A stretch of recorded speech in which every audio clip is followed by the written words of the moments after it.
जय हिंद बच्चों।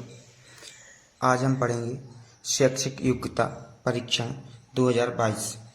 देखो इसमें क्या है, पहला क्वेश्चन क्या है विज्ञान वाला। सभी जीवों के लिए ऊर्जा का परम स्रोत होता है। तो सभी जीवों के लिए ऊर्जा का परम स्रोत क्या होगा? सौर ऊर्जा। सौर ऊर्जा क्यों होगी? क्योंकि सौर ऊर्जा अपन को देखो सूर्य से मिलती है। तो देखो इसको अपन विद्युत ऊर्जा में भी यूज कर सकते हैं।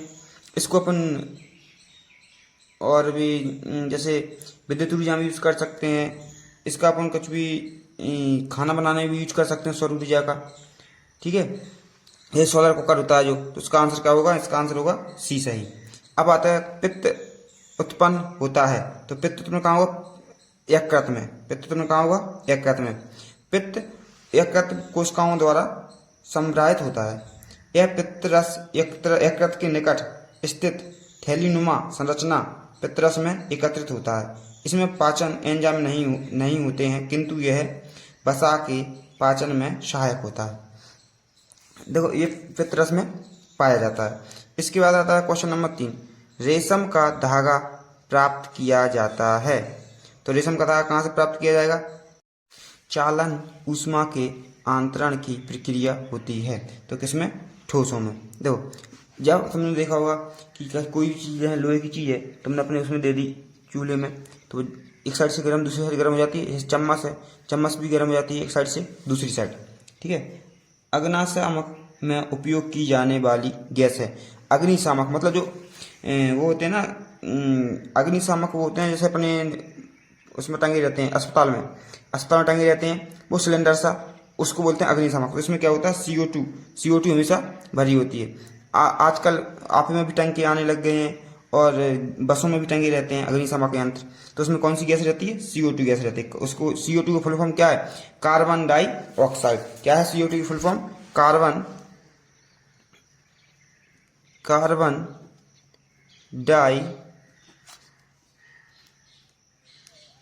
ऑक्साइड।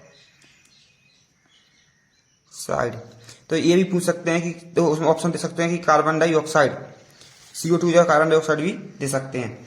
अब क्वेश्चन नंबर आता है 6वां। लोहे में जंग को रोकने के लिए एक विधि है। तो लोहे को जंग से रोकने के लिए कौन सी विधि है? एसद लेपन। एसद लेपन मतलब क्या है? उसके ऊपर एक पेंट चढ़ा दिया जाता है लोहे को जंग से रोकने के लिए। एसद लेपन मतलब जिंक जो जस्ते और एसद एक तत्व है, तो जस्ते की परत चढ़ा दी जाती है। सीधी बात, जस्ते की परत चढ़ाई जाती है किसी पर। जैसे अपन लोहे को जंग लगने, गेट को जंग लगने के लिए कहाँ से बचाते हैं? पोतते हैं बांस से। जब अपने गेट पे जंग लगती है तो अपन उसको बांस से पोत देते ताकि उस पर जंग ना लग सके। तो ऐसे ही होता है सदलेपन। इस पर एक धातु की परत चढ़ाई जाती है ताकि उस पर जंग ना लग सके। इसका आंसर क्या होगा? सी। महासागरों से आने वाली हवाएं पानी ले जाती हैं और बारिश लाती हैं। इन हवाओं को क्या कहते हैं? मानसून। तो देखो जो बारिश लेके आएंगे, बारिश कौन लेके आता है? मानसून लेके आता है कि नहीं आता है? अब आता है क्वेश्चन नंबर अगला, क्वेश्चन नंबर 8। क्वेश्चन नंबर 8 क्या है? क्वेश्चन नंबर, इनमें से मृदा की किस संस्तर स्थिति में अधिक खनिज होते हैं? तो इसका ऑप्शन क्या होगा? इसका ऑप्शन होगा बी, संस्तर स्थिति। बी संस्तर स्थिति।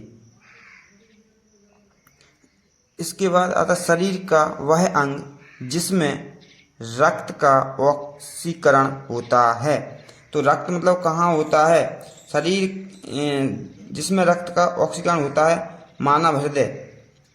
तो पंप चलता है ना, जैसे हम लोगों ने ट्रैक्टर का पंप देखा होगा या किसी भी गाड़ी का पंप देखा हो, तो उसमें हृदय जो तेल लाने का काम करता है पंप, ऐसे ही अपने शरीर में जो हृदय है ना, वो भी पंप जैसा काम करता है खून को इधर उधर भेजने के लिए।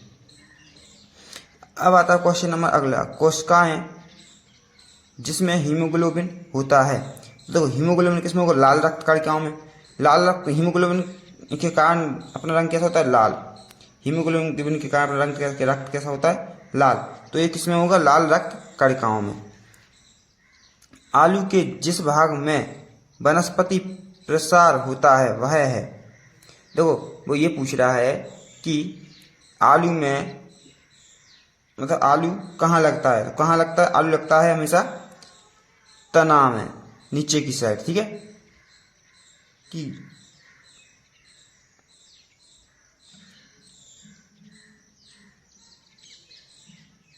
तना में लगता है। अब आता है क्वेश्चन, गति की मूल इकाई है, ये तो मैं याद रखना पड़ेगा कि गति काय में नापी जाती है, कि गति काय में मापी जाती है, तो इसे मापी जाती है इकाई मीटर सेकंड, मीटर सेकंड, गति काय में नापी जाती है मीटर सेकंड में। इसको इम्पोर्टेंट है ये। देखो SI मात्रक पूछेंगे, वो SI मात्रक किसी न किसी के SI मात्रक पूछेंगे, एक SI मात्रक जरूर आएगा, तो SI मात्रक आप सभी लोग याद कर लेना। और SI मात्रक यहाँ की जगह मैंने एक संबंध वाला क्वेश्चन बोला था कि इसका इसके संबंध है तो इसका इसका संबंध है, तो वहां भी इकाई का वो आ सकता है, उसको इसको बोलते हैं SI मात्रक। अब आते हैं, एक तारे में उत्पन्न ऊष्मा की मात्रा निर्भर करती है काय काय पे, पदार्थ पे, लंबाई पे, मोटाई पे, ये सभी पे। तो इसका आंसर हो जाएगा अपना, इसका आंसर है डी, सभी पे, मतलब लंबाई, पदार्थ और मोटाई, सभी चीजें होनी चाहिए, तभी इसका आंसर सही होगा।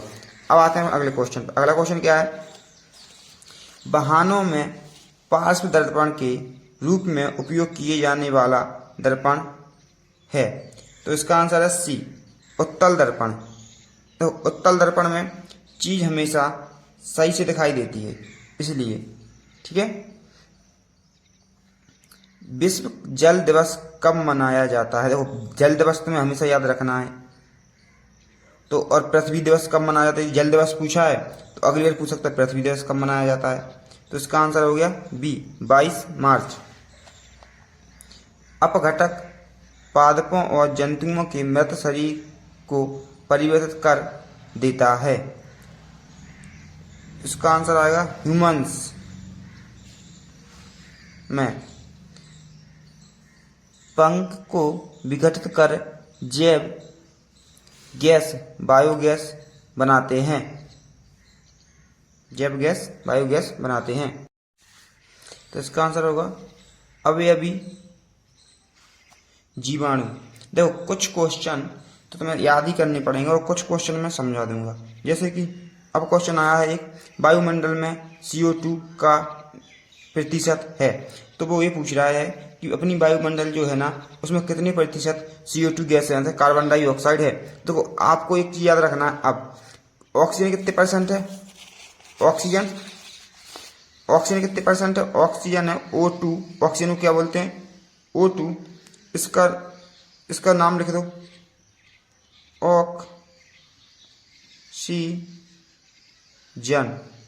ऑक्सीजन कितने परसेंट होती है, 21%, ऑक्सीजन कितनी परसेंट, 21%। इसके बाद कार्बन डाइऑक्साइड CO2, सॉरी ये गलत ऑप्शन लगा दिया मैंने, ये ऑप्शन इसका ये होगा 0.003, 0.03। CO2 कितना परसेंट है, यानी कार्बन डाइऑक्साइड की फुल फॉर्म पता होनी चाहिए, उसने ये पूछ लिया CO2 ना लिख के उसने पूछ लिया कि कार्बन डाइऑक्साइड, तो क्या लिखोगे, इसलिए उसकी फुल फॉर्म भी पता होनी चाहिए, कार्बन डाइऑक्साइड कितने परसेंट है, 0.03%।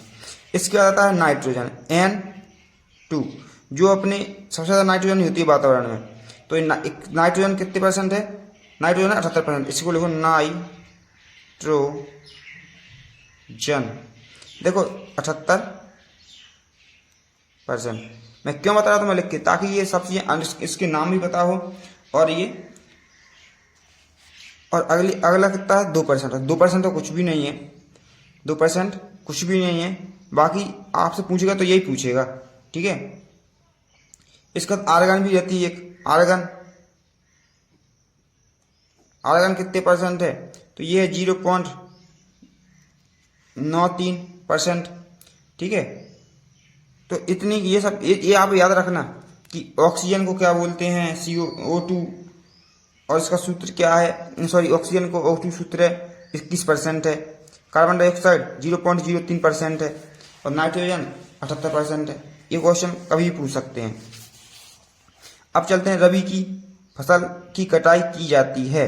देखो आप सिंपल तरीके, आप लोग तो किसान नहीं है जो, और जो किसान है हम लोग हमेशा फसल पहले बोते हैं जून जुलाई में बोते हैं, ठीक है, सितंबर अक्टूबर में उसको काटते हैं खरीफ वाली, ठीक है। अब फसलें भी 3 प्रकार की होती है, पहले ये देख लो,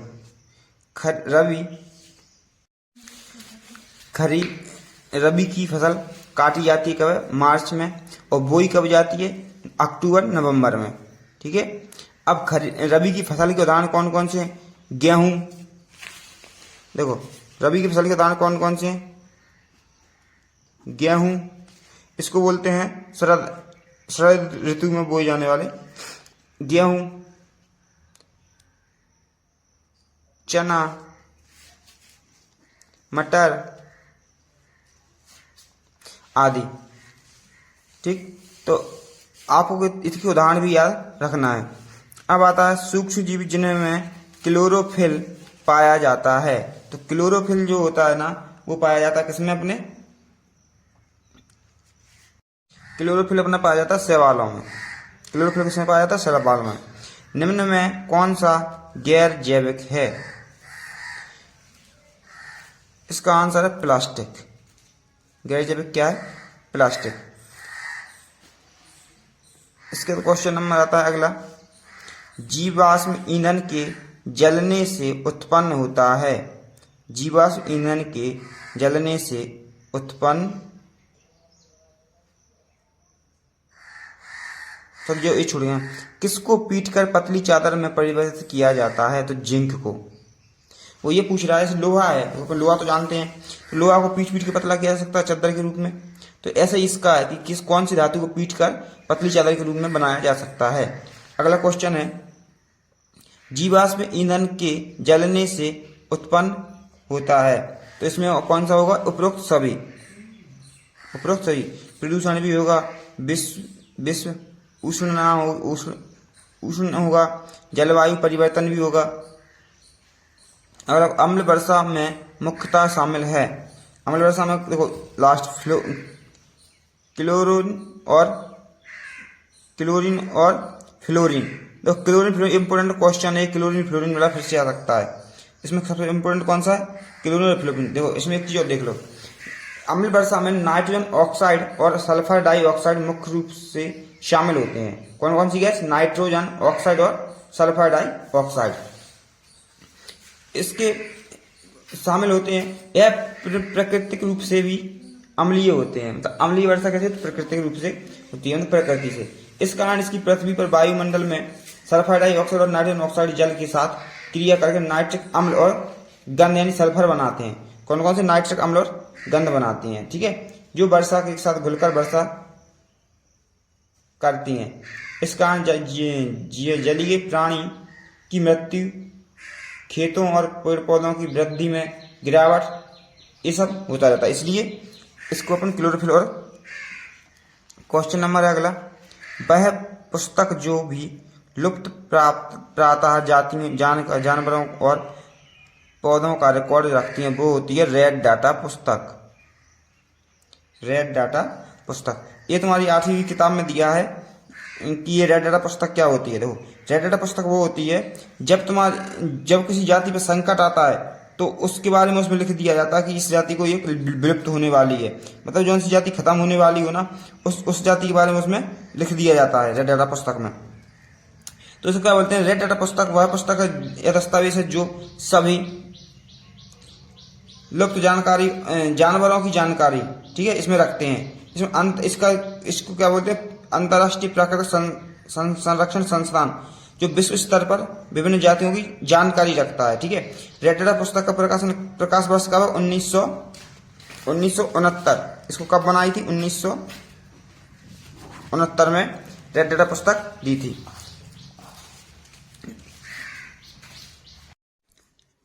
प्रश्न नंबर 26, जंतु कोशिका की सबसे बाहरी परत, मतलब सबसे बाहर परत है जंतु कोशिका में, तो ये क्या होता है, प्लाज्मा झिल्ली। देखो प्लाज्मा झिल्ली होती क्या है, आप लोगों ने प्याज देखी है, जो प्याज की जो परत चढ़ी होती है ना, वो छीलने का जो उसमें पन्नी से निकलती है ना, उसको बोलते हैं, मतलब ऐसी होती है प्लाज्मा झिल्ली, ठीक है। तो ये क्या है, प्लाज्मा झिल्ली जंतु कोशिका की सबसे बाहरी परत है। यह अत्यंत लचीली, पतली एवं अर्ध पारगामी झिल्ली होती है, मतलब आसपास इस साइड से उस साइड दिखा सके। ठीक है, अगला क्वेश्चन है, हाइड्रा प्रजनन करता है। हाइड्रा प्रजनन क्या करता है? मुकुलन। जो मुकुलन है, देखो तुमने आठवीं क्लास में मुकुलन वाला पार्ट, तो ठीक है, आठ की क्लास में है ये मुकुलन वाला क्वेश्चन। ठीक है, अधिवकृत ग्रंथियों द्वारा किस हार्मोन्स का स्त्राव होता है? ये भी क्लास 8 की क्लास का है, तो इसका आंसर है दबाव। दबाव है, दबाव क्या है? दबाव एक होता है, बी ऑप्शन, बल और बल बटे क्षेत्रफल, बल बटे क्षेत्रफल। निम्न में से किसका स्नेहक के रूप में उपयोग नहीं किया जाता है? साबुन का घोल, ग्रीस, गंधक पाउडर, ग्रेफाइट। तो इसका आंसर है गंधक पाउडर। इसके बाद आता ध्वनि। ध्वनि की माध्यम में संचारण नहीं कर सकती। देखो, मतलब ये कहना चाहता है कि हवा किस चीज़ में सुनाई, ध्वनि किस चीज़ में सुनाई नहीं देगी? हवा में तो सुनाई देगी, क्योंकि तुम लोगों ने देखा होगा जब तुम अपने घर वालों किसी को बुलाते हो तो एक साइड से चिल्लाते हैं तो दूसरी साइड से आवाज़ जाती है। मेरा कहने का मतलब ये है कि जिस साइड की हवा आ रही होगी उस साइड से कम सुनाई देता है, और दूसरी साइड से ज़्यादा सुनाई देता है। दूसरी साइड, जिस साइड को हवा चल रही होती है तो वही होता है। तो ये तो वही हवा में। अब जल में कभी भी आप लोग प्रयोग करना, किसी चीज़ को ठोक के देखना, कान लगा के जल में, तो भी आवाज़ आएगी। लोहे में तो आवाज़ आती है, लेकिन निर्वात मतलब ये है कि जहाँ पे ध्वनि ना हो, यदि ध्वनि नहीं होगी तो आवाज़ भी सुनाई नहीं देगा। क्वेश्चन नंबर 32, लोहे की वस्तु के क्षरण को रोकने के लिए कौन सी प्रक्रिया की जाती है? तो विद्युत लेपन। देखो, एक तो है विद्युत लेपन और एक है इसद लेपन, और एक है जैसे अपन ग्रीस मिस लगाते हैं, कलर मलर करते हैं, तो एक पेंट। ठीक, तो इसमें अपना आंसर ऑप्शन में क्या था? विद्युत लेपन। किस उपकरण से भूकंप की तीव्रता मापी जाती है? तो ये है रिएक्टो पैमाना। देखो, उसको रिएक्ट्रोमीटर भी कहते हैं और रिएक्ट्रो पैमाना भी कहते हैं। ये 8वीं की किताब में डायरेक्ट दिया है इसको। रिएक्ट्रो पैमाना और रिएक्ट्रो स्केल दोनों कहते हैं। अब आता प्रकाश का अपने घटक रंगों में विभाजित होने को कहते हैं, मतलब वो अपने रंगों में फैल जाए, उसके लिए क्या कहते हैं? फैलाव। इसके बाद क्वेश्चन नंबर आता है लास्ट, किस ग्रह को सुबह का तारा या शाम का तारा कहते हैं? तो ये शुक्र ग्रह। तो इसको सुबह का तारा और शाम का तारा क्यों कहते हैं? इसलिए कहते हैं क्योंकि सुबह के टाइम भी दिखाई देता है और शाम के टाइम भी दिखाई देता है। अब अपना आते हैं सामाजिक विज्ञान पर। तो क्या है? डचों द्वारा भारत में चलाई गई स्वर्ण मुद्रा का नाम क्या है? तो इसका नाम क्या है? ये डचों द्वारा भारत में चलाई गई मुद्रा का नाम है, क्या था? पैगोडा। ठीक है, इसके बाद आता क्वेश्चन नंबर 37, प्लासी के युद्ध के समय बंगाल का नवाब कौन था? तो प्लासी के युद्ध के समय बंगाल का नवाब कौन था? सिराजुद्दौला। क्वेश्चन नंबर 38, स्वदेशी बंदोबस्त कब लागू किया गया? तो इसका आंसर है सी, 1793। 1829 ईस्वी में किस कुप्रथा पर रोक लगाई गई? कुप्रथा मतलब जो प्रथा होती है उसको सही नहीं है, जो प्रथा उसको बोलते हैं कुप्रथा। इसमें कौन सी प्रथा? सती प्रथा। इसमें क्या था? यदि किसी लेडीज का पति गुजर जाता था, मतलब मर जाता था, तो उसमें लेडीज को भी साथ में जिंदा जला दिया जाता था। अब क्या है?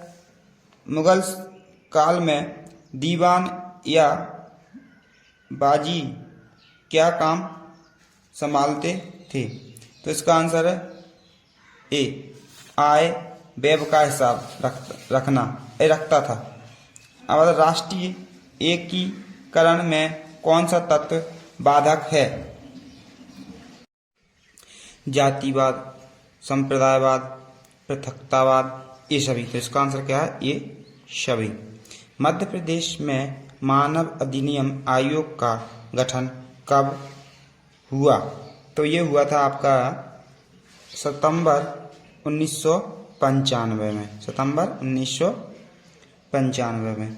इसके बाद आता क्वेश्चन नंबर 43, किस देश में सबसे अधिक भूकंप आते हैं? तो अपना ये होगा जापान। जापान में क्या है, हमेशा भूकंप आते रहते हैं, और जापान में इतने भूकंप आते हैं कि वहाँ के लोग जो है ना पक्के घर नहीं बनाते, हमेशा लकड़ी के घर बनाते हैं, ताकि वो लकड़ी के घर जब भी बह जाएं तो फिर से दोबारा से बना सको, कम लागत में बना सकें। इसका आता है क्वेश्चन नंबर 44, विसुविया ज्वालामुखी किस प्रकार का ज्वालामुखी है? कौन सा ज्वालामुखी? विसुविया। तो देखो इसमें ज्वालामुखी जो होते हैं ना वो कभी कोई सक्रिय होता है, तो इसमें कौन सा? प्रसुप्त ज्वालामुखी, प्रसुप्त।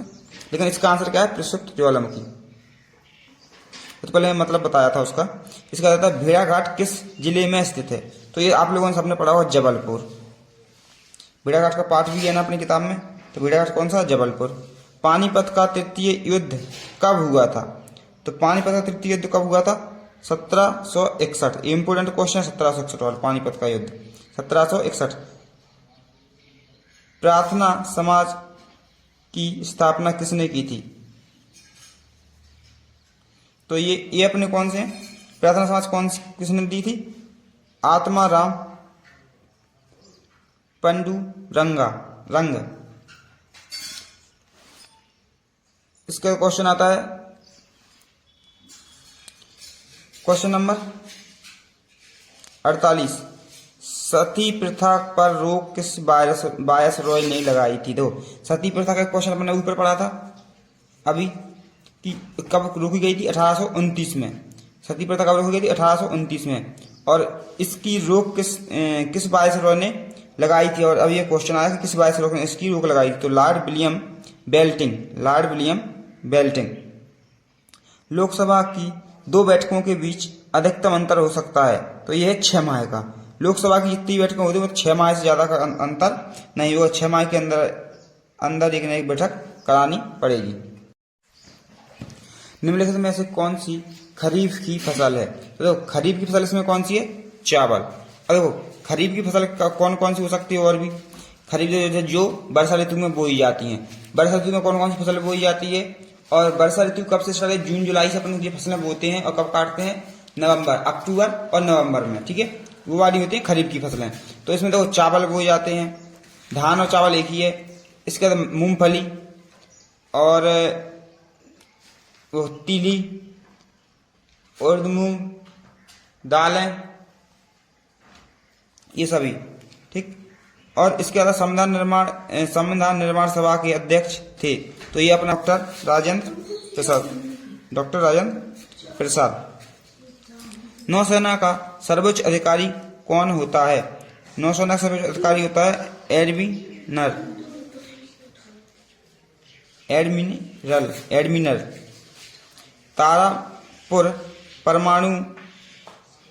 तारापुर परमाणु षड्यंत्र किस राज्य में स्थित है? तो ये अपना हो जाएगा महाराष्ट्र में। कहाँ ये? महाराष्ट्र में। ऐसी पर्वत श्रृंखला को क्या कहते हैं जिसमें अनेक पर्वत श्रेणियां एक दूसरे के समांतर दूर दूर तक फैली हुई होती हैं? तो क्वाड्रिलेरा, क्या बोलते हैं? क्वाड्रिलेरा। राजधानी क्या है? तो ये क्या आ गई? राजधानी। तो राजधानी रीजनिंग में ही पूछ सकते हैं और यहाँ भी पूछ सकते हैं। तो इसका आंसर क्या है? हवाना। अफ्रीका महाद्वीप में कृषि का विकास किस क्षेत्र में अधिक होता है? तो ये होगा अपना बी, नील नदी की घाटी। तो सबसे बड़ी नदी कौन सी है? नील नदी। 57 क्वेश्चन, वायुमंडल के किस भाग में मौसम संबंधित परिवर्तन होते हैं? मतलब कि मौसम का परिवर्तन किस मंडल में होता है वायुमंडल के? तो अपना आंसर है इसका ए, क्षोभ मंडल। ठीक। मध्यवर्ती सेल्वा का मैदान किस नदी से बना है? तो ये कौन सा? अमेजन। कौन सा? अमेजन। भारत राष्ट्रीय कांग्रेस का प्रथम अधिवेशन कहाँ हुआ था? तो ये हुआ था अपना बम्बई। चंद्रशेखर आजाद मध्य प्रदेश के किस जिले में निवासी थे? तो पहले थे झाबुआ, लेकिन झाबुआ अलीराजपुर अलग अलग हो गए हैं दोनों, तो अब इसको बोलते हैं अलीराजपुर। पहले इसको बोलते थे झाबुआ। अब क्वेश्चन नंबर, जलियांवाला बाग हत्याकांड की घटना कब हुई थी? तो जलियांवाला बाग हत्याकांड कब हुई, तुम लोग बताओ।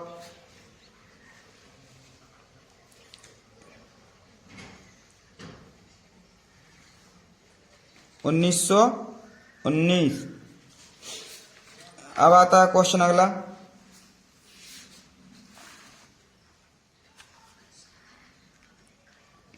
स्वतंत्र बांग्लादेश कब अस्तित्व में आया? मतलब अस्तित्व में आना मतलब क्या है? कब ये बना? तो ये कब बना?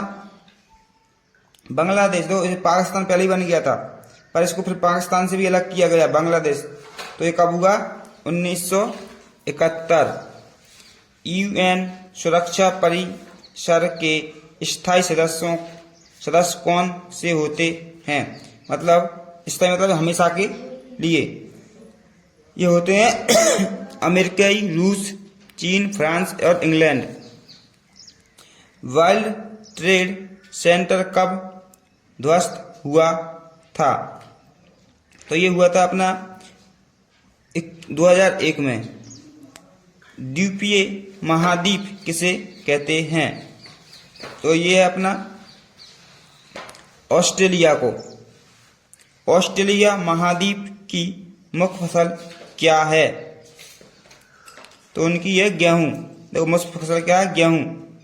अभी मत सोचो ना अपने इधर गेहूं ज्यादा होते तो अपनी मुख्य फसल हो जाएगी गेहूं। इसके बाद है 68, अटलांटिका महाद्वीप की खोज कब हुई? अटलांटिका महाद्वीप की खोज कब हुई? तो ये हुई थी अपनी 1820 में। 1820 में। इसके बाद क्वेश्चन नंबर आता है 69, 1905 में ईस्वी में बंगाल विभाजन किसके द्वारा किया गया? तो बंगाल विभाजन किसके द्वारा किया गया था? बताओ। Lord Curzon. पंचशील का समझौता किन देशों के बीच हुआ था? तो इसका आंसर है डी, भारत और चीन। क्वेश्चन नंबर 71, गणित का पहला क्वेश्चन। देखो इसमें क्या दिया है? ये दिया है 7 सेंटीमीटर एक लाइन और दी खड़ी वाली ऐसी दी, सॉरी बिंदु से होकर 7। इसको कितना दिया है? 17 सेंटीमीटर। ये 17 की है, ये 7 की है। ठीक है। देखो ये यहाँ से यहाँ तक क्या है? वृत्त है। तो वृत्त की यहाँ से यहाँ तक त्रिज्या 7 रहेगी, तो 7 यहाँ भी 7 रहेगी वृत्त की त्रिज्या। और ये जो खड़ी लाइन है ये भी 7 ही रहेगी वृत्त की त्रिज्या। तो 7 ये है, 7 ये। दो वृत्त की कोई भी त्रिज्या से वृत्त ये बना वृत्त। तो वृत्त की त्रिज्या कहीं भी हो, यहाँ से इस साइड में तब भी 7 ही होगी, यहाँ भी हो तो भी 7 ही होगी, यहाँ हो तो भी 7 ही होगी, यहाँ हो तो भी 7 होगी। मतलब वृत्त की त्रिज्या हमेशा बराबर होती है। अब इसके बाद वृत्त की त्रिज्या बराबर होती है तो इसमें देखो यहाँ तक की मान अपने को कितना दिया है? 7। इसका मान दे दो कुछ, इसको दे दो ए, इसको दे दो बी, इसको दे दो सी और इसको दे दो डी। यहाँ से यहाँ तक इसको दे दो ई नाम, एक बिंदु ये बीच वाला है, इसको दे दो ई नाम। तो ये यहाँ से यहाँ तक की दूरी निकाल सकते हैं कि नहीं? ये 17 है और ये 7 है। तो अपन डी, पूरी डी की दूरी कितनी है? 17। अपन को निकालना क्या है? ई की दूरी। तो देखो ए ई बराबर क्या होगा? 17 माइनस 7, क्योंकि ये दूरी घटा देंगे पूरी दूरी में से तो बच जाएगी यानी 10। तो ये कितनी आई? 10 आ गई, यहाँ से लेके यहाँ तक कितनी है 10 है, कितनी आ गई 10। मतलब जो त्रिभुज है ना उसकी ऊंचाई कितनी हो गई 10, ऊंचाई कितनी हो गई 10।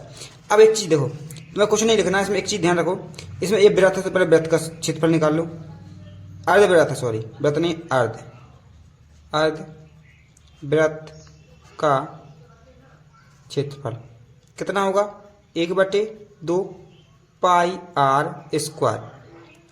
सूत्र क्या होता है पाई आर स्क्वायर। 1/2 पाई का मान कितना 22/7, 22/7। आर का मान कितना है 7। देखो हर जगह ये यहाँ से यहाँ तक दूरी आर है, यहाँ से यहाँ तक भी दूरी आर है, यहाँ से यहाँ तक दूरी 7 है, तुम बराबर क्या थी 7। 7 का काट दो वर्ग, वर्ग तो होगा। अब यहाँ अगली स्टेप में क्या होगा 1/2 गुणा 22/7 गुणा 7 गुणा 7, एक 7 से एक 7 कट जाएंगे, 11 एक कम 11, 11 दूनी 22, तो ये कितना होगा 11 गुणा 7, यानी कितना हो गया आंसर 7 एकम 7 और 7 एकम 7 यानी 77 सेंटीमीटर। अभी कितना निकला है, अभी निकला है इतने इतने का क्षेत्रफल, ये इतने इतने का क्षेत्रफल। अभी त्रिभुज का बचा है, तो अब क्या करेंगे त्रिभुज का क्षेत्रफल निकाल लो। त्रिभुज ए बी सी का क्षेत्रफल, त्रिभुज ए बी सी का क्षेत्रफल क्या है 1/2, 1/2 लंबाई या ऊंचाई, ऊंचाई गुणा आधार, ऊंचाई गुणा आधार, ऊंचाई गुणा आधार। 1/2 ऊंचाई कितनी है, यहां से यहां तक माना पे पूरी नहीं नापेंगे, 17 पूरी 17 यहां से यहां तक, देखो 17 यहां से लेके यहां तक है, पर अपन को तो यहां से निकालना है ना, केवल यहां तक त्रिभुज है ना अपनी, यहां तक लेंगे ना, तो ये कितनी बची थी अपनी 10। अब क्या आधार, आधार कितना है देखो 7 ये और 7 ये तो 14 नहीं हो जाएगा, 7 और 7 14, इसको इसमें से काट दो तो हो जाएंगे 7, यानी 10 गुणा 7, 7 10 70। ये तो हो गया दोनों का अलग अलग निकल गया। अब पूरा क्षेत्रफल क्या हो, कुल क्षेत्रफल लिख दो यहाँ, कुल क्षेत्रफल, कुल क्षेत्रफल देखो 70 ही हो 77 ही, 77 प्लस 70 तो 7 की 7 और 7 और 7 14, 147 सेंटीमीटर इसका आ गया आंसर। अब देखो अगला वाला क्वेश्चन, अगला वाला क्वेश्चन क्या है 72वां क्वेश्चन है, -4/3 माइनस 1/3। देखो पहले इस चिन्ह को सॉल्व कर लो, -4/3 माइनस और माइनस प्लस 1/3। अब देखो हर समान है तो जुड़ जाएंगे, कोई बात नहीं जुड़ जाएंगे, हर समान सॉरी हर समान तो कोई कभी लिखेंगे ठीक है, और 4 जैसे कि तैसे लिखेंगे और 1 भी जैसे तैसे लिखेंगे। माइनस तो इसमें से घटाएंगे क्योंकि प्लस की माइनस की संख्या बड़ी है और चिन्ह भी माइनस का, तो चिन्ह आएगा माइनस का बड़ी है इसलिए, और ये आपस में घट जाएंगे, चिन्ह है अलग अलग, तो ये होंगे 3/3, 3 एकम 3, मान क्या है माइनस का 1। ये वेरी मोस्ट इंपोर्टेंट क्वेश्चन है और फिर से आने के चांसेस के हैं। इसका आंसर कितना है 1। अब आते हैं वृत्त के संदर्भ में पाई का मान होगा, तो वृत्त के क्वेश्चन नंबर 73 वृत्त के संदर्भ में पाई होगा। तो देखो अपने पास एक चीज पता है अपन को कि वृत्त की परिधि, यहाँ देखो क्या वृत्त की परिधि बराबर 2πr, यही होता है। अब परिधि केवल लिख रहा हूं मैं इस बार, परिधि बराबर अपने नहीं लिख सकते पाई, तो पाई आर को क्या लिख सकते हैं व्यास लिख सकते हैं क्या नहीं, 2πr को क्या लिख सकते हैं व्यास, मतलब वृत्त की जो परिधि होती है वो व्यास की दोगुनी होती है, सॉरी वृत्त की त्रिज्या जो होती है व्यास की दोगुनी होती है। वृत्त की त्रिज्या परिधि की, वृत्त की त्रिज्या व्यास की दुगनी होती है, ये लिख देता हूं मैं यहाँ देखो, व्यास बराबर 2r, ठीक है ये होता है। तो मैं 2r की जगह क्या लिख सकता हूँ व्यास लिख सकता हूँ ना, परिधि बराबर पाई और व्यास, इस व्यास को इसके बटे में ले आ लो, ये गुणा में तो भाग में तो जाएगा, लेकिन अपने को क्या चाहिए, क्या केवल चाहिए क्या है, पाई। तो परिधि बटे व्यास बराबर पाई, अपने बराबर क्या चाहिए, पाई। ठीक है, तो ऑप्शन कौन सा सही हुआ, सी वाला। ऑप्शन कौन सा सही हुआ, सी वाला। देखो इस वाले क्वेश्चन को ऑप्शन से करो तो ज़्यादा सही रहेगा। ठीक है, जैसे इसको तोड़ ताड़ के कर सकते हैं, इसको ए मान के इसको बी मान के, तो इसको तोड़ेंगे तो अपन इसको सॉल्व कर सकते हैं। तुम सबसे अच्छा तरीका क्या है, इसको ऑप्शन से हल करो। तो देखो इसमें देखो प्लस प्लस है तो माइनस वाले तो हो नहीं सकते, इसलिए माइनस के ऑप्शन दोनों खत्म। आंसर में क्या है, प्लस प्लस, इसलिए माइनस के तो हो नहीं सकते, इसीलिए दोनों ऑप्शन खत्म। अब देखो एक्स के बटे में 2 है क्या, एक्स के बटे में 2 है नहीं, इसलिए ये भी खत्म। अब ये वाला सही है, अब ये वाला सही कैसे है ये भी देख लो, एक्स प्लस 1/2 का होल स्क्वायर। होल स्क्वायर का सूत्र क्या है, तो होल स्क्वायर सूत्र में यहाँ लिख देता हूँ, ए का square plus b square plus 2ab, यही है। या फिर इसको ऐसे नहीं लिख सकते, a square plus 2ab plus b square. देखो ए का स्क्वायर मतलब एक्स का स्क्वायर प्लस 2ab, तो 2 ये हैं, ठीक है। और ए का मान कितना है, एक्स है, और बी का मान कितना है, 1/2 है, प्लस इसका क्या होगा, इसका भी स्क्वायर होगा, तो इसका 1/2 का स्क्वायर कर दो। ये देखो देखो मैंने ये क्या है, ए स्क्वायर प्लस बी 2ab का whole square plus b square का सूत्र लिख दिया, और ये है x square plus 2x 1/2 plus 1/2 का होल स्क्वायर। तो एक्स स्क्वायर तो जैसा कहता है ऐसा, प्लस ये 2 से 2 कटेगा तो क्या बचा, एक्स बचा, प्लस इसकी घात का 1 और इसकी घात 2 दूनी 4, तो ये बन गया। कौन से ऑप्शन से बना, ये वाले से बना, ये वाला ऑप्शन सही है। अब क्वेश्चन नंबर आता 75। क्वेश्चन नंबर 75 में क्या दिया है, 75 में दिया है 10 परिणामों के मध्य की गणना करने पर 40 प्राप्त हुआ, परंतु पुनर्परीक्षण के दौरान पता चला कि 45 की जगह गलती से 15 लिख दिया गया, सही माध्य होगा। देखो माध्य यानी औसत, तो औसत का एक सूत्र याद रखो हमेशा, औसत बराबर बटे में कुल, और ये होता है परिणामों का योग, परिणामों का योग, परिणामों क्या होता है, योग। ये लिखा है, योग लिखा है, देखो योग। तो औसत दोबारा लिख देता हूँ क्योंकि सही नहीं दिख रहा है, औसत बराबर परिणामों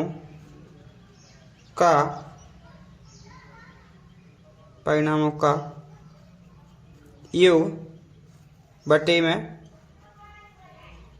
कुल। ठीक है, अब औसत कितना है,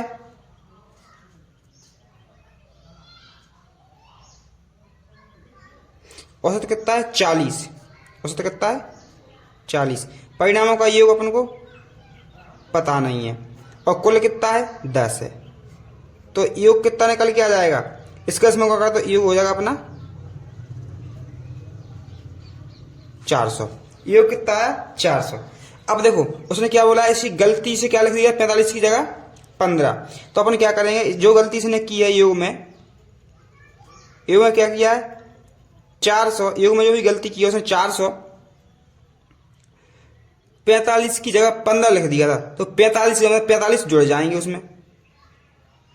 ठीक है, 45 की जगह गलती से 15 लिख दिया, तो माइनस कर देंगे और 15 घटा देंगे, 45 जोड़ देंगे, तो इसको जोड़ दो तो क्या होगा, ये हो, इसको सॉल्व करो तो ये बचेंगे 30, और 30 इसमें जुड़ जाएंगे, 100, ये हो जाएगा अपना 430 हो जाएगा। अरे यार ये तो पूरा गड़बड़ कर दिया मैंने, अब दोबारा देख लो।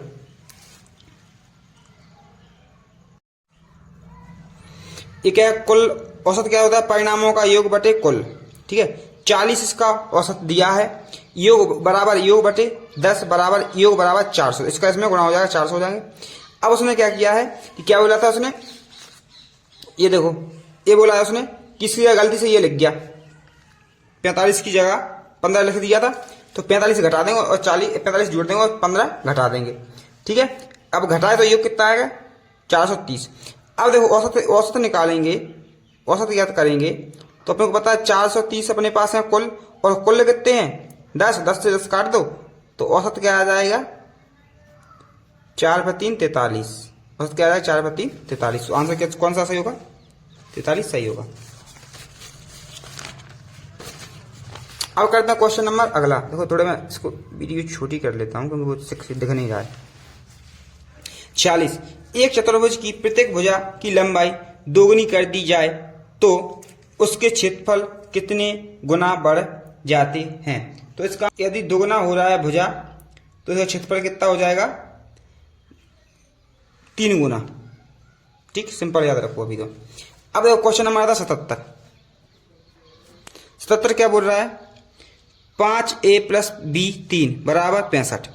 मतलब देखो एक ही जगह कितना रखना है, एक ही जगह रखना है 2 प्लस b की जगह 3 और 3, इनको जोड़ो कितने हो रहे हैं। यदि 65 आ गए तो सही है और 65 नहीं है तो गलत है। 3 और 2 5 और 5 और 3 8, 85 मतलब गलत है। अगले वाला फिर रखो 5 और 3 और 2 और 3, तो ये 3 दूनी 6, 2 6 है और इसमें कितने हैं 5, तो ये तो वैसे ही गलत है। अब अगला वाला रखो 5 2 प्लस 1 3, 5 3 और 5 और 5 और 1 6, 65 आ गया। मतलब सी वाला ऑप्शन सही है। इसको ऑप्शन से सही करना पड़ेगा। ठीक है। अब आता है क्वेश्चन नंबर 78। 78 क्या बोलता है 1 7 5 6 1 9 का घनमूल क्या होगा।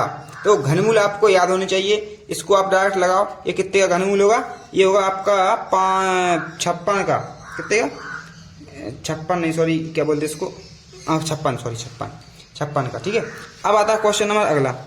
यदि दिए गए P बड़ा है Q बड़ा है और क्या P बड़ा है Q बड़ा है और क्या है पूर्णांक है, निम्न में से किसका मान सबसे कम होगा। तो इसका आंसर क्या होगा आपका ए वाले का सबसे मान कम होगा। ठीक है। तो छोटी संख्या जिसमें पहले आएगी वो वाला मान कम होगा। तो ये वाली दो संख्या पहले छोटी वाली है तो ऊपर आएगा और बड़ी वाली नीचे आएगी, तो इस ये मान पहले कम होगा। अब क्या दिया है 5 सही 1/4 की लंबाई की रिबन को 3/4 मीटर के बराबर टुकड़ों में काटा गया तो उस रिबन के कितने टुकड़े होंगे। तो इसमें भाग देना है इसका और कुछ नहीं करना है। तो कैसे करना है भाग देकर, पहले तो अपन रिबन को सही बना लो। रिबन कितनी है 5 1/4, 4 5 है 20 और 1 21/4, तो ये तो रिबन पूरी हो गई। ठीक है। अब इसका इसमें भाग लगा दो तो इसको क्या लगता है 21/4, ये मैन वाला भाग का चिन्ह है 3/4। इनको देखो ये जो ये भाग के भाग में तो पलट के गुणा में पहुंच जाते हैं। मतलब ये लिखेंगे 21/4 गुणा 4/3, तो 4 से 4 कट गया, 3 एकम 3 और 30 7 21, यानी 7 आ गया ना। तो आंसर कितना होगा अपना 7। अब आता है अगले क्वेश्चन पर। कौन सा क्वेश्चन नंबर कौन सा है ये कौन सा था 80 वाला था। ठीक है 80। अब आया कौन सा क्वेश्चन पे 81 क्वेश्चन पे। 81 क्वेश्चन में क्या दिया है राजू की कार्य को 2/25 दिन में करता है। राजू एक कार्य को कितने दिन में करता है 25 दिन में। ठीक। तथा रानी उसी कार्य को 20 दिन में, रानी 20 दिन में समाप्त कर। दोनों 5 दिन तक एक साथ कार्य करते हैं। दोनों मतलब रानी और 5 दिन तक कार्य करते हैं तो और राजू कार्य छोड़कर चला जाता है। रानी बचे हुए शेष कार्य को कितने दिन में पूरा करेगी। क्वेश्चन अच्छा है, समझ लो, थोड़ा टाइम लगेगा, कोई दिक्कत नहीं। किसने कितना अब इसका एक दिन का काम कैसे निकालेंगे, इसका अपन उल्टा कर देते हैं तो 1/25 हो जाता है। इसका उल्टा करेंगे तो 1/20 हो जाएगा और इनका एक दिन का काम निकालें तो 1/5 हो जाएगा। ऐसे करके अपन इसको निकालते हैं। अब अपन को पहले अपन को एक चीज याद होनी चाहिए कि इसका कुल काम कितना है। पहले तो ये वो निकालो ना, जो काम है ना उसको पहले वो निकालो, कुल काम कितना, तभी तो उसको सॉल्व कर पाएंगे। तो एक कितने का काम निकल के आ गया। अब अपन तो एक कितने का काम है इस साइड वाला। अब अपन को पहले ये पता करना है कि कुल काम कितना है, तब अपन इसको निकाल सकते हैं कि इसका आंसर कितना है। तो अपन क्या निकालेंगे, पहले एक दिन का काम। एक दिन का काम कैसे निकालेंगे, इन दोनों का एलसीएम जोड़ के काम निकल जाएगा। तो एक दिन का काम, एक दिन का काम कैसे निकालेंगे, देखो देखते चलो। एक दिन का काम कैसे निकालेंगे, 1/25 प्लस 1/20। तो इसका एलसीएम लेंगे तो एलसीएम आएगा 100, और ये हो जाएंगे आपके 4 + 5। इसका इसमें भाग देंगे, फिर इसमें गुणा करेंगे, फिर इसका इसमें भाग देंगे, फिर इसका इसमें गुणा करेंगे, और फिर इसके बाद आंसर आ जाएगा आपका 9/100। कुल काम कितना हुआ, 9/100।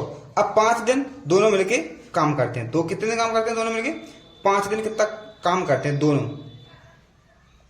ठीक है। दोनों कितने दिन काम करते हैं, एक दिन का काम हुआ इतना, एक दिन का कितने का काम हुआ इतना, एक दिन का। अब दोनों मिलके कितने दिन काम करते हैं, 5 दिन। दोनों कितने दिन काम करते हैं, 5 दिन। तो 5 का गुणा कर देंगे, 5 दिन काम कर रहे हैं दोनों। तो 5 नाम 45, या फिर इसको काट दो ना, 5 × 5 0, यानी 9/20। 9/20 काम कर रहे हैं। ये कितना निकला, ये निकला 5 दिन का काम। ये कितने दिन का काम है, 5 दिन का। और 5 दिन जो दोनों ने किया, ठीक है, दोनों ने किया। वो कितने दिन का, कितने दिन का काम है, 5 दिन का। और कितने लोगों ने किया, दोनों ने किया। अब देखो हमेशा कुल काम कितना होता है, कुल काम हमेशा एक होता है। कुल काम हमेशा एक होता है। कुल काम कितना होता है, हमेशा एक। कुल काम कितना होता है, हमेशा एक। अब यदि एक में से देखो, एक में से कितने घटा देंगे, ये घटा देंगे, दोनों का काम निपट जाएगा। इसको एक में से घटा दो, कितने, 9/20। तो हो जाएंगे अपने 20 और ये 11। इसका इसमें गुणा, इसका इसमें गुणा, तो 20, ये हो जाएगा अपने 11। अरे ऐसा मान लो 20 - 9, इसका इसमें गुणा और इसका 1, ठीक है। तो अपना आंसर आ जाएगा 11/20। कितना आ गया, 11/20। तो अभी तक कितना क्या है, ये निकला है कि शेष काम बचा कितना है। ये कितना है, शेष काम, इतना काम अभी उसको बचा है करने को, ठीक है। अब इतना काम ये जो है, क्या बोलते हैं, रानी कर रही है ना शेष काम, ठीक है। शेष काम कौन करती है, रानी। तो रानी जितना काम करती है उसका इसमें कर दो गुणा, इसका इसमें कर दो क्या, गुणा। तो कैसे करेंगे, 120 × 20, 20 से 20 काट दो, तो ये अपने हो जाएंगे 11, यानी 11 दिन रानी को और लगेंगे। तो ऑप्शन क्या था, 11 है ऑप्शन इसमें, हाँ है, ये ऑप्शन 11। अब देखो क्वेश्चन नंबर अगला क्वेश्चन क्या है। अगला क्वेश्चन इसमें दिया है 82 x² x³ plus 3x² y plus 3x² plus y² में क्या जोड़ा जाए कि x² plus x³ plus y³ प्राप्त हो, ठीक है। इसमें क्या जोड़ दो कि ये इसमें से प्राप्त हो। मैं से मानता हूं, मैं बोल रहा हूं कि इसमें ये जोड़ा जाए, या कुछ भी। देखो इसमें x तो लिखा है, इसलिए मैं इसमें कुछ ऐसा चीज मानूंगा कि इसमें अपन को सुविधा हो बताने में कि ये क्या जोड़ा जाए। तो मैं बोल रहा हूं क्या जोड़ा जाए, मैं इसमें बोलता हूं कि अपन इसमें जोड़ दो, m जोड़ दो 82, माना m जोड़ा जाए।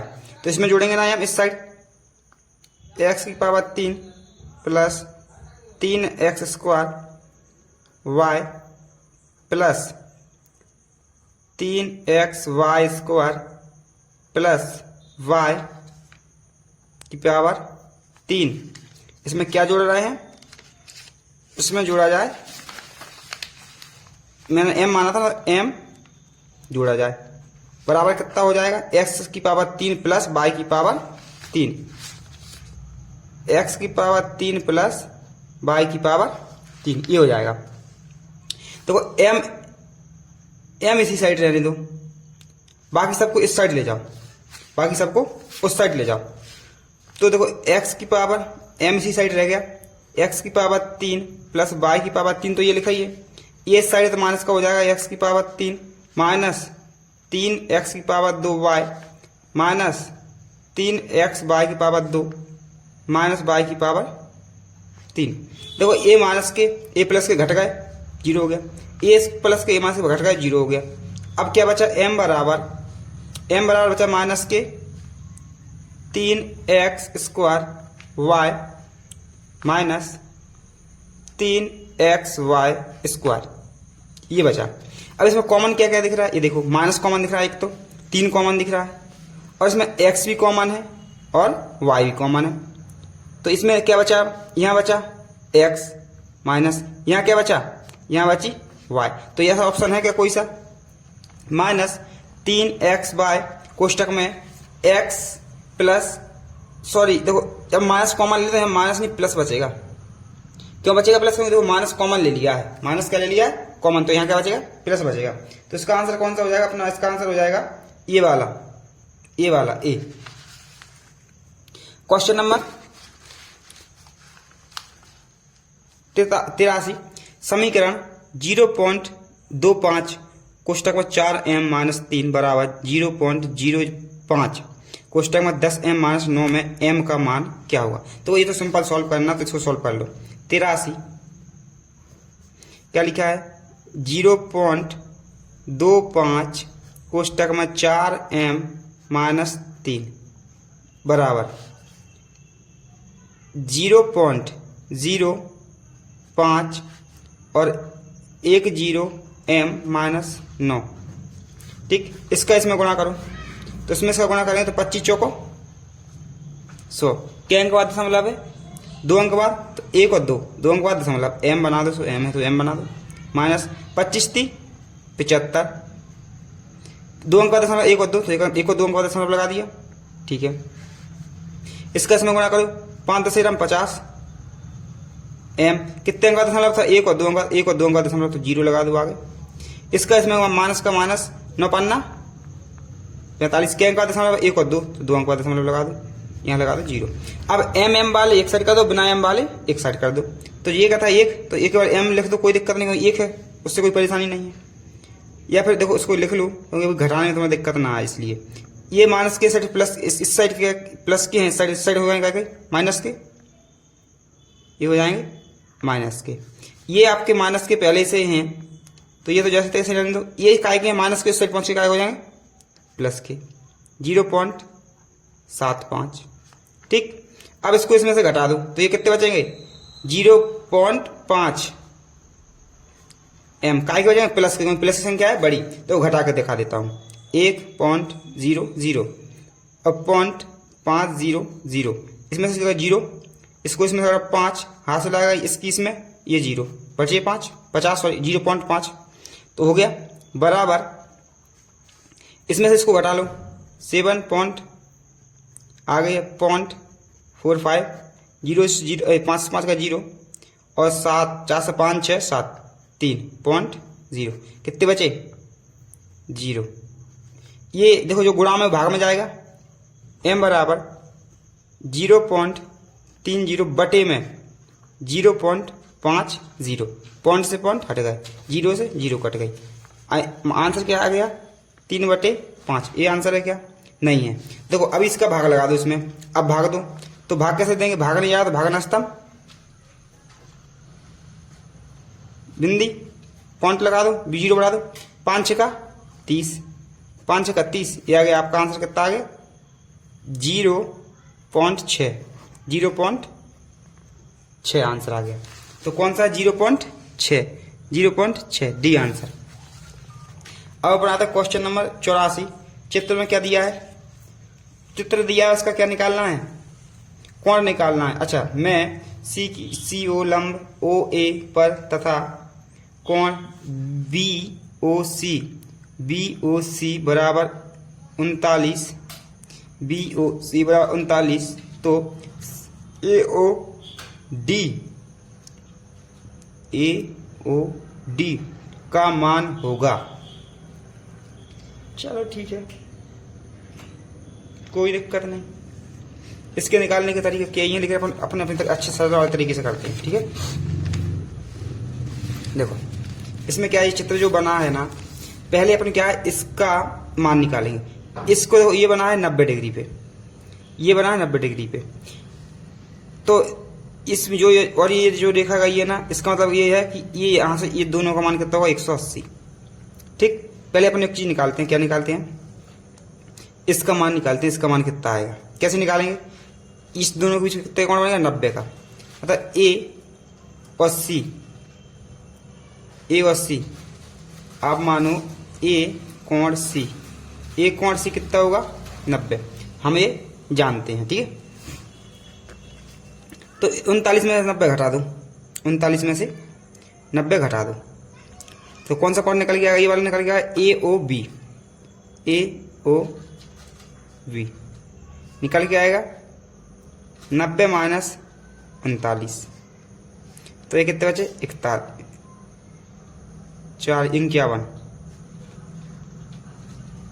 कितने बचे, 51 बचे। तो कौन सा कोण आ गया, 51? ये वाला कोण आ गया 51। और ये जो लाइन देखो सीधी लाइन चाहिए ना, B और D, तो इस पे कोण बनता है 180 का। ये पूरा कोण बनता है, ये पूरा कोण बनता है 180 का। तो ये 180 में से घटा दो 51, तो कौन सा कोण निकल आएगा? अपने कोण कौन सा निकालना है? देखो कोण कौन सा कोण 180 है, AOD प्लस कोण AOB बराबर 180। AOB का मान कितना है, क्या? AOD प्लस इसका मान कितना है, 51 बराबर 180। इसको इसमें से घटा दो, कोण AOD 180 माइनस 51, 180 माइनस 51 AOD, इसको इसमें घटा कितने बचे, 9। हासिल आ गई। इसमें 6, 7, 8, 2 और 1। इसका आंसर अपना कौन सा है, बी वाला।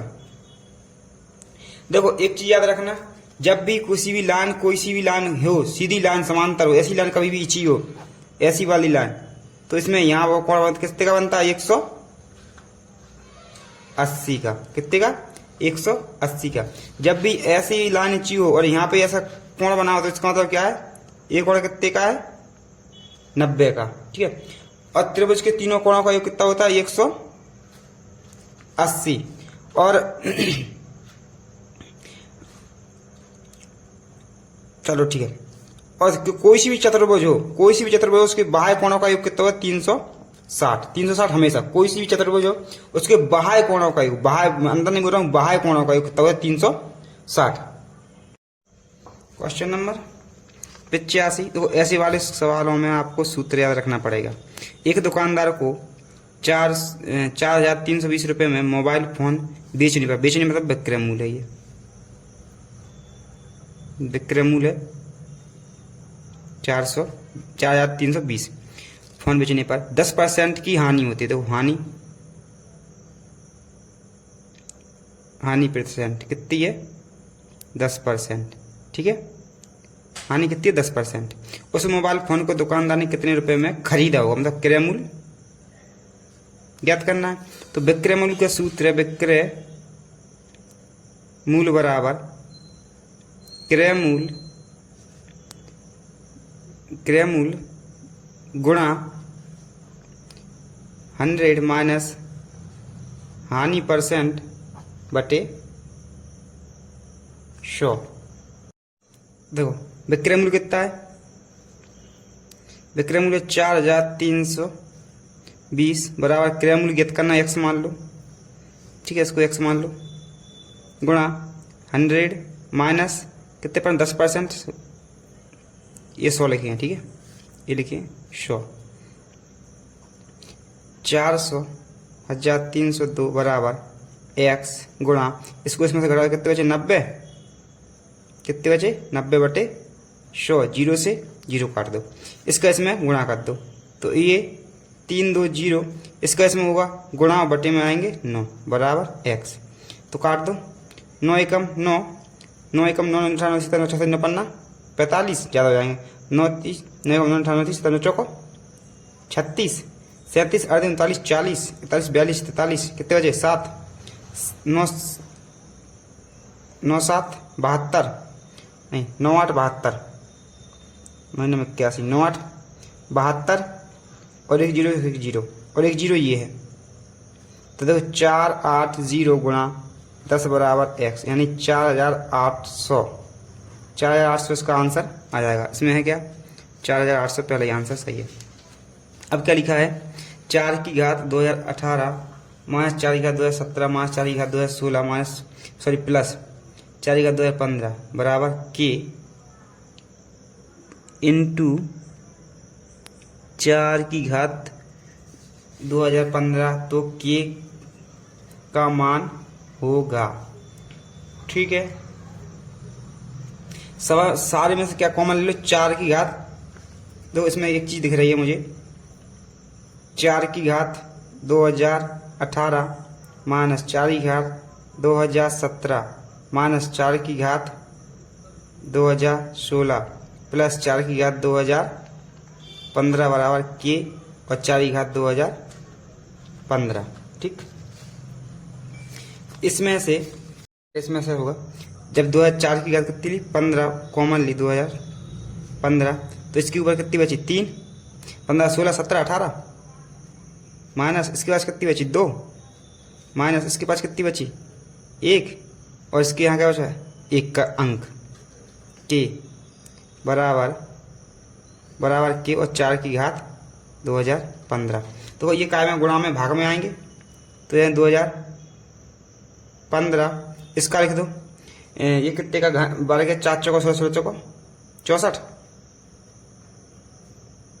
माइनस 4 चौको 16 माइनस 4 एकम 4 प्लस 1 इंटू के बटे में कितना आएगा 4 की घात 2015 2015 कट।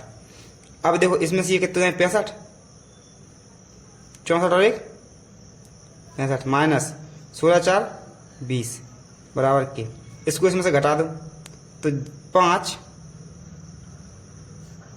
5 और 4 यानी के का मान कितना है 45 डी इसका आंसर सही है। अब क्वेश्चन कौन सा कर रहे हैं अपन, क्वेश्चन नंबर कर रहे हैं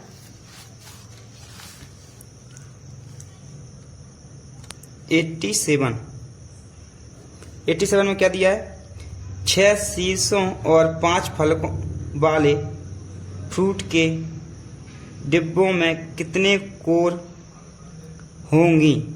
6 शीर्ष, तो 6 शीर्ष और 5 फलक वाले फ्रूट के डिब्बे में कितने कोने होंगे। इसका आंसर कितना है 9, इसका आंसर कितना है 9। देखो 100 बटे में इसके 100 होगा गुणा 50 बटे में इसके 100 होगा गुणा 25 बटे में इसके 100 होगा बटे 25 गुणा 50।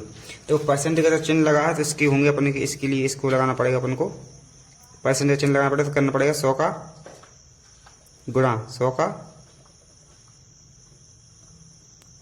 गुणा, तो अपन लगा पाएंगे इसमें क्या परसेंटेज का दोबारा लिख रहा हूँ मैं 100 बटे 100 गुणा 50 बटे 100 गुणा 25 बटे 100। परसेंटेज चिन्ह लगा इसलिए अपन में इसमें करना पड़ेगा 100 का गुणा और तब फिर वो लगेगा परसेंटेज का चिन्ह बटे में। क्या लिखा 25 गुणा 50, 1 0 2 0, 1 0 2 0 कट जाएंगे, 100 से 100 कट जाएंगे, 1 बचेगा, कोई दिक्कत नहीं। इसको क्या लिखेंगे अपन 50 गुणा 25 बटे में 100 गुणा 25 गुणा 50, 50 से 50 25 से 25 परसेंटेज का चिन्ह, 50 से 50 कट गया 25 से 25 का परसेंटेज का चिन्ह, तो ये क्या बचा 1 बटे 100 ये परसेंट, मतलब 2 अंक बाद दशमलव लगाना है, 1 0 और 2 0, 2 अंक बाद दशमलव लगाना है तो यहाँ लगा दो 0.1 आगे 0 परसेंटेज, यदि ऐसे समझ में नहीं आता तो ऐसा कर लो कि 1 में भाग कितने का लगाना है, 100 का।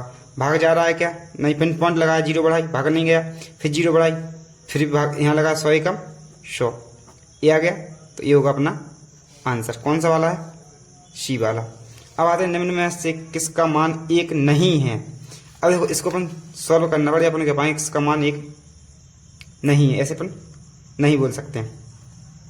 तो पहले वाले ऑप्शन को सॉल्व करो, पहले वाले ऑप्शन को सॉल्व मैं अलग पेज पे करता हूँ क्योंकि ये भर गया है।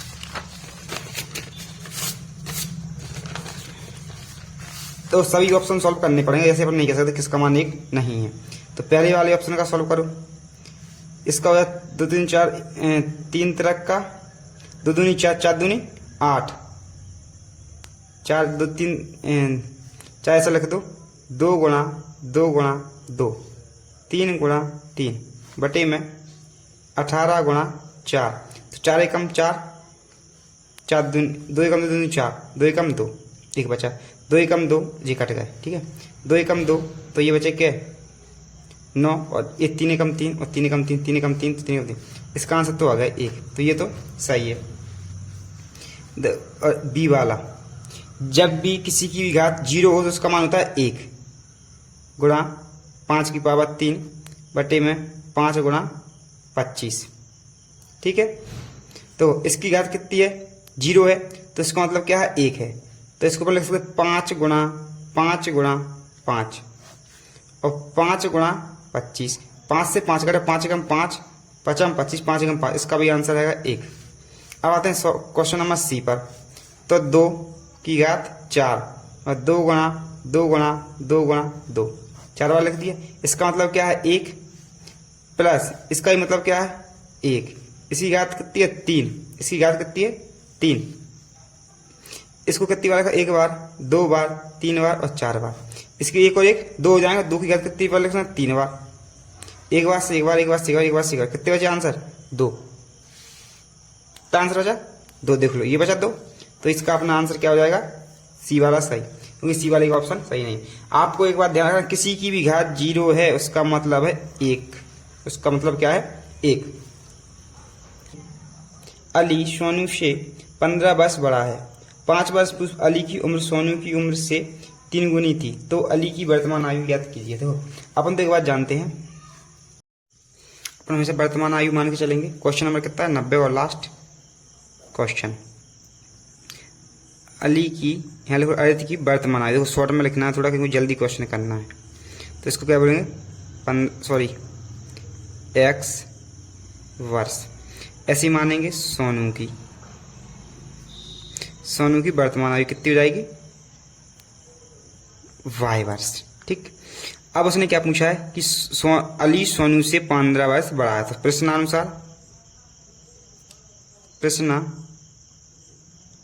अनुसार क्या कह रहा है कि देखो सोनू जो छोटा होता है उसमें हमेशा जोड़ा जाता है ताकि बराबर हो जाए। बराबर चिन्ह का मतलब ये है कि दोनों साइड बराबर हो जाए, ठीक। तो x बराबर 15 y प्लस 15, ये हो गया इस बार प्रश्न का मतलब। अब फिर से अगली बार क्या बोल रहा है प्रश्नानुसार, कितने वर्ष बाद वर्तमान में कितने वर्ष 5 वर्ष पूर्व। देखो अली 5 वर्ष पूर्व, ठीक। कितनी आयु है उसकी 5 वर्ष पूर्व। 5 वर्ष पूर्व कितनी आयु हो जाएगी x माइनस 5 वर्ष। और सोनू की कितनी हो जाएगी, सोनू की भी कितनी हो जाएगी, सोनू की आयु कितनी हो जाएगी 5 वर्ष पूर्व x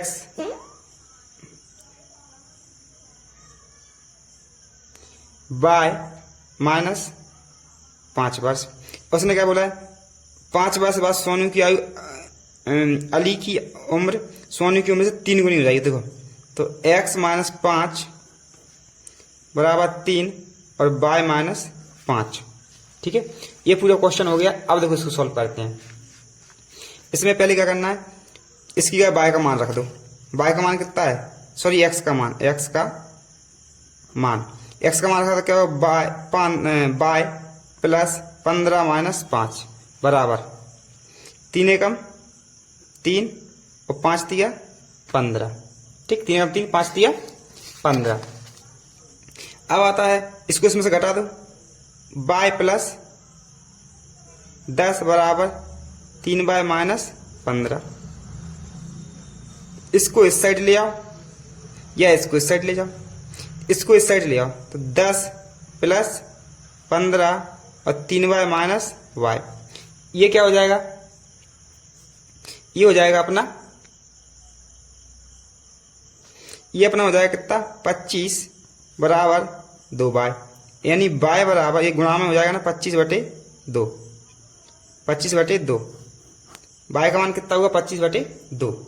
अब बाय का मान रखो, अपन को पूछी किसकी आयु उसने, अपन से पूछी है उसने अली की आयु, तो अली की आयु कितनी है, ये अली की आयु कितनी है, देखो ये है अली की x, तो x तो भी निकला नहीं, तो यहां रख दो समीकरण 1 मान लो इसको, समीकरण 1 में रख दो, समीकरण 1 में रख दो बाय बराबर बाय का मान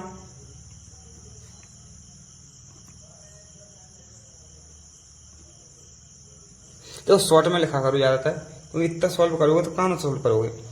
देखो अब बाय का मान रखा है यहाँ कहाँ, इसमें, तो x बराबर 25/2 प्लस 15, इसका ले लो एलसीएम 2, तो 25, इसका 15 दूनी 30, इसको जोड़ दो 55/2। ठीक है, इसको काट 2 एकम 2, 2 एकम 2 दूनी, मैं यहाँ लिख रहा हूँ ऊपर 2 एकम 2 दूनी 4, हाँ एक बचा इसमें से 2 7 14, एक बचा तो 1 ऊपर बटे में 2, तो ये वर्ष हो जाएंगे 27 सही 1/2, 27 सही 1/2 ऑप्शन है क्या, 27 सही 1/2 पहला ही ऑप्शन है। यदि मेरा वीडियो अच्छा लगे तो कृपया कमेंट करें, लाइक करें एंड अपने दोस्तों को शेयर करें ताकि वो भी आसानी से पढ़ सकें।